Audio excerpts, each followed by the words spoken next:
vision of America on top in the global digital economy. And with that, I'm going to turn it over to our Financial Services Chair, French Hill. There's a old expression in venture capital, which is that the average overnight success takes 10 years. And what you see before us is the work by staff in the House Agriculture Committee, House Financial Services Committee, staff in the Senate Banking Committee, that people have been working on for years. And so for the better part of 5 years, the members here, led by Whip Emmer, our colleague from Ohio, Warren Davidson, former chair, Patrick McHenry, that really set the stage for the success that we're having today. So it is not an overnight success. It's the result of hard work by staff and members on both sides of the aisle. The second old expression is that when you have that shot of unified government, where the Senate, the House, and the White House are in the same political party, you have that rare opportunity to do big things. And this also is successful because, as Whip Emmer said, of the exceptional leadership from President Trump that wants fintech, digital asset innovation here at home as a part of his strategy to make America great again by bringing capital back here, pursuing innovation here, and leading in digital payments, just as we have for decades in global capital markets and in finance generally. So I have to say we're off to a really great start. And what an amazing set of partners I have with Brian Stile and Dusty Johnson and GT. And I want to say thank you from the bottom of my heart of what a great partnership it's been.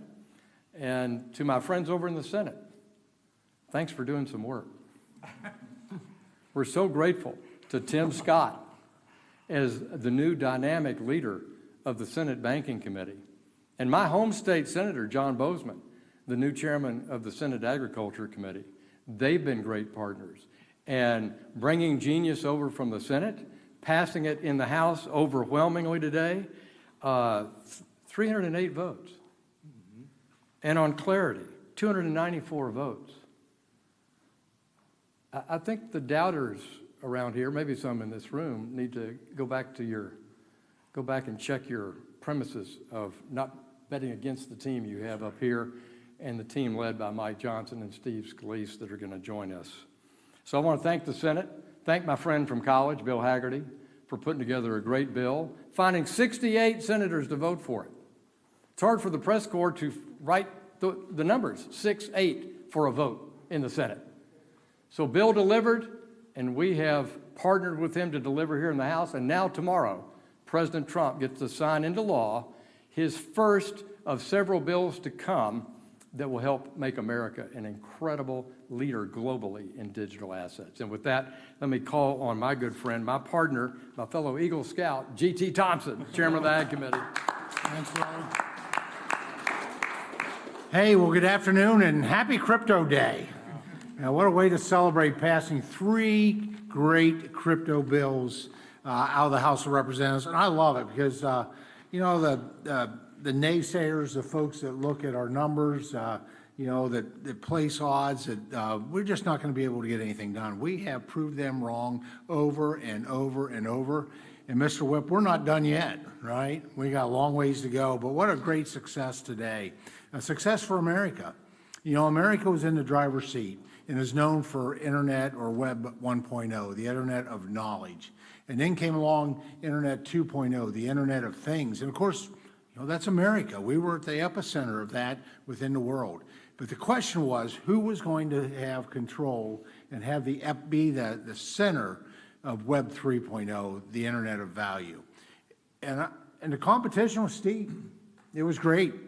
Almost every nation in this world was positioning themselves to really be that home plate, that epicenter for the Internet of value. But you know what? With what we did today, we have proven the United States of America will be the epicenter of Web 3.0 with these 3 pieces of legislation. Legislation that was principle-based legislation.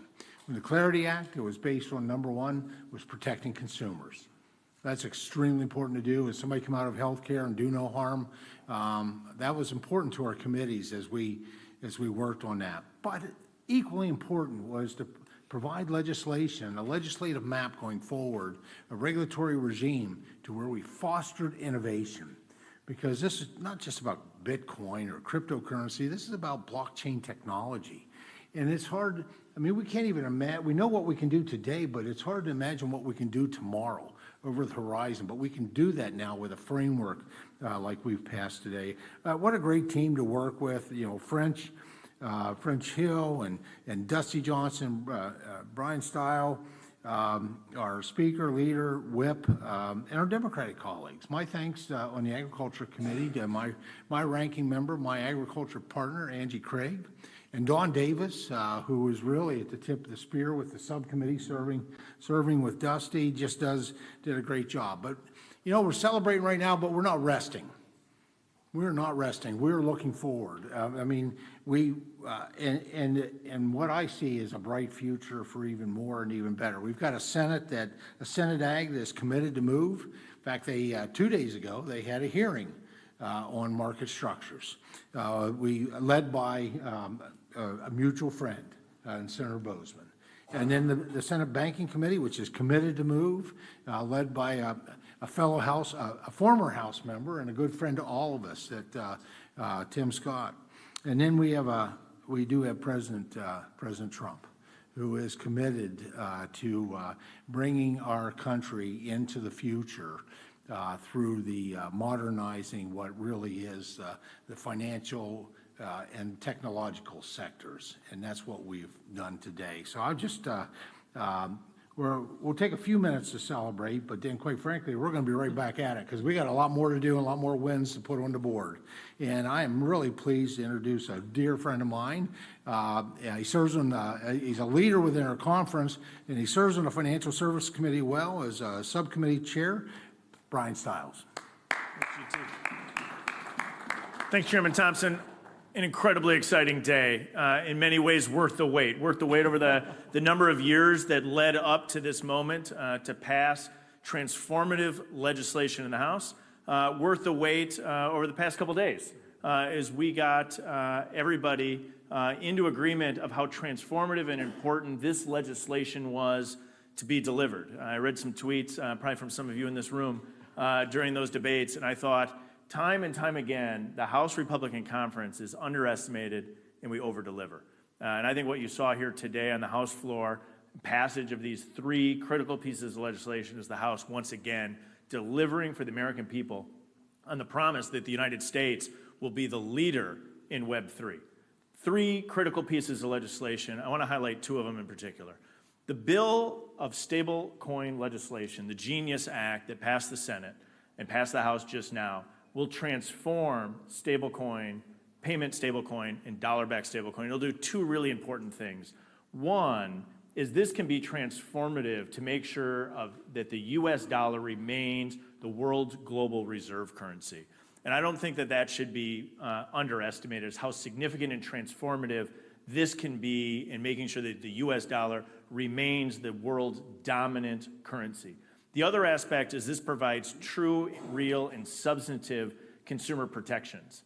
And I think what we showed on the House floor with the vote total in particular is a real opportunity to make sure that we're cementing both of those key principles in place. I can't be more excited. We'll be down at the White House tomorrow with our colleagues in the Senate, Senator Hagerty in particular, who led this bill on the Senate side, watching this bill be signed into law by President Trump, and we're thankful for President Trump's leadership across this space. The second bill that we passed, the Clarity Act, is also, I think, maybe even more transformative in the big picture. And I don't think we could give a big enough thanks to both Chairman Thompson for his years-long leadership in this, and Chairman French Hill for his continued leadership in the House Financial Services Committee in this regard. And I think the vote total is a testament to the hard work of all of those behind me, Whip Emmer, Dusty Johnson as well, but in particular, the hard work of G.T. Thompson and Chairman French Hill. I think the Clarity Act is incredibly transformative also. And I think if we step back and look at it from a historical perspective, what we did is we survived 4 years of the Biden administration with the chairmanship of Gary Gensler of the Securities and Exchange Commission, putting forward often very poorly formed and horrific policy through enforcement and punishment through selective enforcement action. What this does is provides a framework with which I believe we will unleash American energy capital and human capital investment so that we're building the next wave of Web3 companies and Web3 technology here in the United States of America. And so I think this is a transformative moment. I could not be more excited for the totals that we put on the board.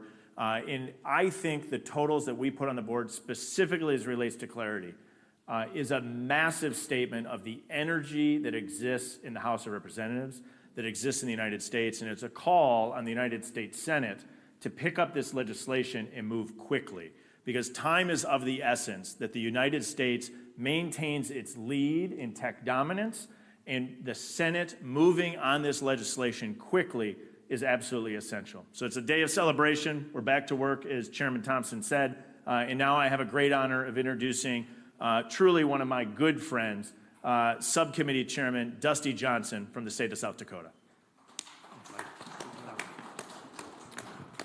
There are plenty of lousy days in Washington, D.C., but today is a great day. It's a great day for innovation, for bipartisanship, and for American leadership. History doesn't repeat itself, but it does rhyme. And before I came to Congress, I was in the broadband industry. And the 1996 Telecom Act, it provided the rules of the road that were needed to unlock the internet era. And that was a watershed victory for our country. Ladies and gentlemen, here we are again. The Clarity Act, along with Genius and anti-CBDC, give us those regulatory rules of the road that are necessary for us to unlock this new watershed victory for America, so that we can capture the kind of innovation and consumer protection and investment that all of my colleagues have been talking about. This is a great day. I want to close with a few notes of thanks. And it's interesting, right, that we've all seen in D.C., the politicians, it's always me, me, me, me, me. Did you notice how every single one of these gentlemen talked at length about their partners in delivering this victory? And I want to lend my voices to their gratitude. President Trump has talked about a golden age of America, and he has pushed us to think bigger and think more optimistically about what we can accomplish in this space. Victory has 1,000 fathers and mothers, but Donald Trump is absolutely one of them. The chairman, Hill, Thompson, style, just remarkable. The early adapters, Emmer, Davidson, McHenry, the guys, the Johnny Appleseeds who brought us to this point.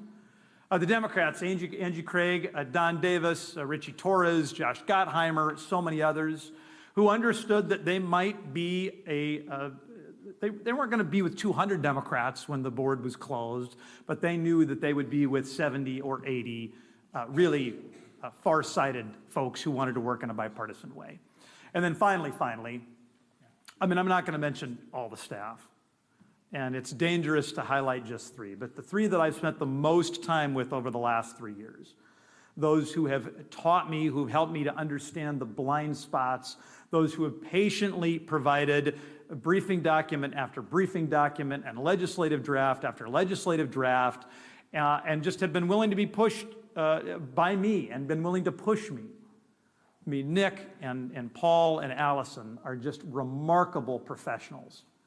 And I know that it is sometimes fun.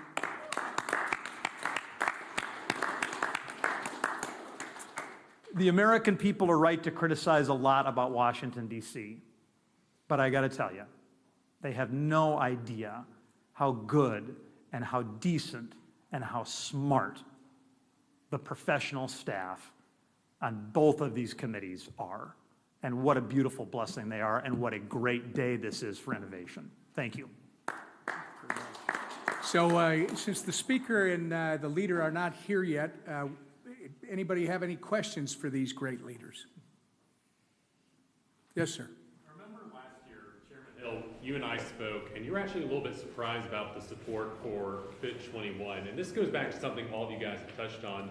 But for people who may not be following this kind of debate, how surprised should they be about the Democratic and Republican work on this, the collaboration you've had with both parties and both chambers?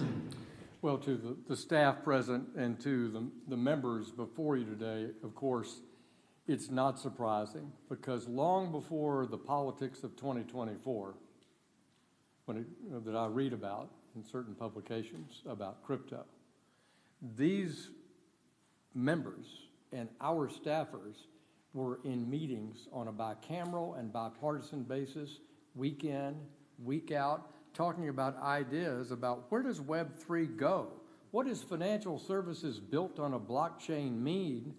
And we had hundreds of meetings, hundreds of industry participant meetings, roundtables. And I'll say the same is true for our good friends, Senators Gillibrand and Lummis, and Senator Hagerty, and many, I don't want to be in the name game, but we had that kind of work on both Senate Ag and Senate Banking and in our House. Bicameral, bipartisan from day one. And I have never made this about politics. I've made it about American innovation, and President Trump on the campaign trail made it part of America first. How do we bring this capital back? As soon as he learned about blockchain innovation, operating systems being written on a blockchain, how to maintain the dominance of the US dollar as the reserve currency, he began to, it was an evolutionary process for the president, and he admits it. He's talked about it all the time. It was about learning together. And so when I look at the board and I see on Clarity 78 Democrats, we got 71 Democrats on FIT 21 last year in the Biden administration, with no statement of administration policy against it from President Biden. And today, under President Trump, with a statement in support of it, we got 78. And on Genius, coming over from the Senate, 102 Democrats supported Genius. This is about bicameral, bipartisan leadership for who? For the American people and for American innovation. And I think the voters out there, the citizens out there, ought to revel when they see this. But you won't see this covered on cable news at night, because we're cherry picking the fights between Democrats and Republicans. But every day in my decade on Capitol Hill, I've seen people just like this that we've lauded today working together to get to yes on policies that make a difference for our country. So actually, I didn't know what number to be, but I knew that my target was to beat FIT 21, and I made a bet with myself, and I won. Questions? Yeah. Mr. Stile mentioned that you want the Senate to take up market structure quickly. What is your sense of how it will fare over there? And if the Senate, after working on its bill, gets it through that chamber and overcomes a filibuster, and then says to you folks, hey, you got to take ours because we beat the filibuster, you got to do this one. How are you going to react? I'm going to defer to others on the process, but I can tell you this. The vote total in the House shows massive support across party lines. It shows the support of the American people to get this right. And I think it shows the energy that's here. And to me, that's a sign that the United States Senate should pick up this legislation and move quickly. I'm of the belief that this is incredibly well thought through, well drafted, and well prepared legislation. I'll let anyone else comment on the process side. That's not my expertise. Well, I'll just add, it's not a partisan issue, as Chair Hill made very clear. The goal was to show that, as these gentlemen have already spoken, we did today. It is also the White House. It's part of the agenda that they want. So you got to remember, we always talk about Republicans and Democrats, but in this case, we're not. We're talking about supporters of innovation, supporters of the 21st century digital age, and making sure that this country is the leader. And I think the Senate, they showed us they could move Genius, one of the first things they've done in a long time, and they moved it expeditiously, and it did a great job, and we're all celebrating it. I think what you're going to see now, because they haven't had the history or experience with the market structure side of things. That's been a House effort for 4, 5, 6 years or more for some people. I think they need to work through that. They need a little bit of time to do that, but I expect that they are going to pick this up and move it. Whether it's our bill, I expect it's going to be. They might make some adjustments, but I expect they're going to get it done, and the White House is going to sign it. The White House has asked for it, so I do expect it to move. I mean, our bill's perfect. There'd be no You reason got to something have else? I don't want to belabor this, but I've spent as many hours in meetings with Democratic senators on this topic as I have Republican House members. This is about moving this policy forward, and while I think HR 3633 represents 6 years worth of work, has an extraordinary 294 votes in favor of it. This is exactly what I wanted to commit to Chairman Scott, Chair Lummis, Cynthia Lummis from Wyoming is the subcommittee chair, Kristen Gillibrand of New York, who's worked on this tirelessly for years, Haggerty and group, that we would deliver in the House, and we would deliver them a product that reflects ideas from the Senate, which we did in clarity. And so my recommendation to Senator Scott is, let's take up 3633, put it through your process. Obviously, it's open to amendment. That's a collaborative process. What's wrong with Washington is they're not used to a collaborative process. They're not used to bicameral groups working together. So, hello, here's a good example, and let's see what we can get done over the next few weeks. And I'm with Whip Emmer. This is a goal of President Trump, and the Treasury is a part of their effort to make America great again and get our financial markets into the 21st century. And I have every confidence that we'll work together. You want to add to that? Speak from an ag proposal. Well, I guess I will belabor the point. Yeah, do it. Yeah. Well, I think French actually hit on my first point, is that's fact. We didn't write this in a vacuum. We wrote this in a tripartisan way. Even beyond that, I guess, in a bicameral way. We worked with Republicans, we worked with Democrats, we worked with the industry, key stakeholders, folks that would be impacted or who are impacted in this digital asset ecosystem. Everybody was welcome to the table and has been going back on the agriculture side at least 7 years. I shout out to former Agriculture Chairman Mike Conaway, who really took the tip of the spear on this during his tenure as chairman of the House Agriculture Committee. And so this is not new to the members of the U.S. Senate. We've had members of the U.S. Senate write really good, nice things about the Clarity Act when it was pending. The other point I want to make is how important this is and why the Senate, it's just a necessity of it. We help to refine the Genius Act within Clarity. Probably about 5 provisions that are in that are specifically meant to refine some points that needed to be a little bit of improvement, a little bit of refinement. And so Genius, which will be law tomorrow afternoon when President Trump puts a signature on it, needs Clarity to pass, not just for those few points of refinement, but also because it's the infrastructure. It's the market infrastructure. As my good friend French Hill, and I'm gonna use this when I go back home, French. I can't help myself. You did such a great job of. No charge. Okay, I appreciate that. They compare Genius without Clarity is like having a cell phone without cell towers. Clarity or Genius Act, what will be Genius Law tomorrow afternoon, needs Clarity to really do its full function. So, We've got time for one more.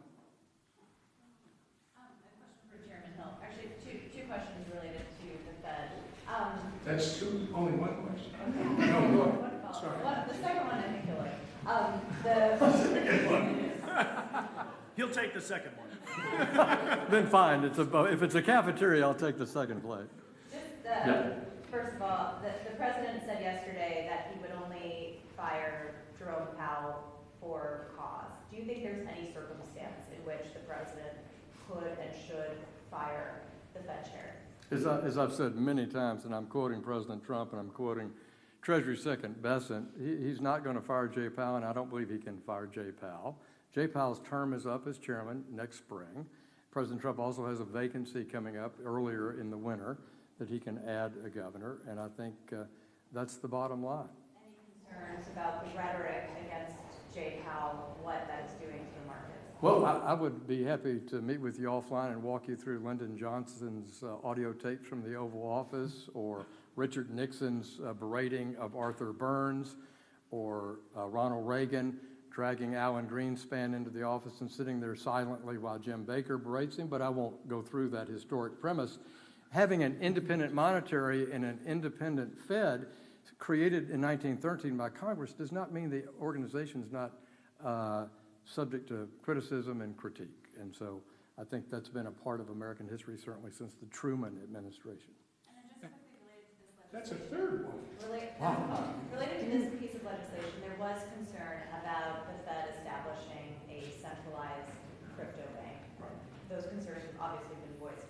How real is that kind of situation? Is that something that you are concerned about? Well, I do believe Article 1, as I said on the House floor today, governs how the money is issued and the value of that money, and it's an Article 1 power. But I'm going to ask Whip Emmer, who has spent years studying this issue and thinking about it, who led our bill, to respond directly to that question. Yeah, I'm going to tell you, we do have a serious concern about it. In fact, the internal discussion over the delay of 30-some hours was related directly to that. It's interesting that over the last 5 or 6 years, some of the people in this room were writing articles about how the U.S. is falling behind in this space. Look at China. They have the digital yuan. They're speeding ahead of us. Well, nobody stopped to think about the fact that China has been using the digital yuan as a financial surveillance tool. They're building social scores on their citizens based on their purchases. The federal government should never have a central bank digital currency that could be used to surveil Americans' actions. The other thing I will tell you, the second your government does that, the traditional banking system is at risk, because you will suddenly have the government issuing bank accounts and all the rest of the stuff.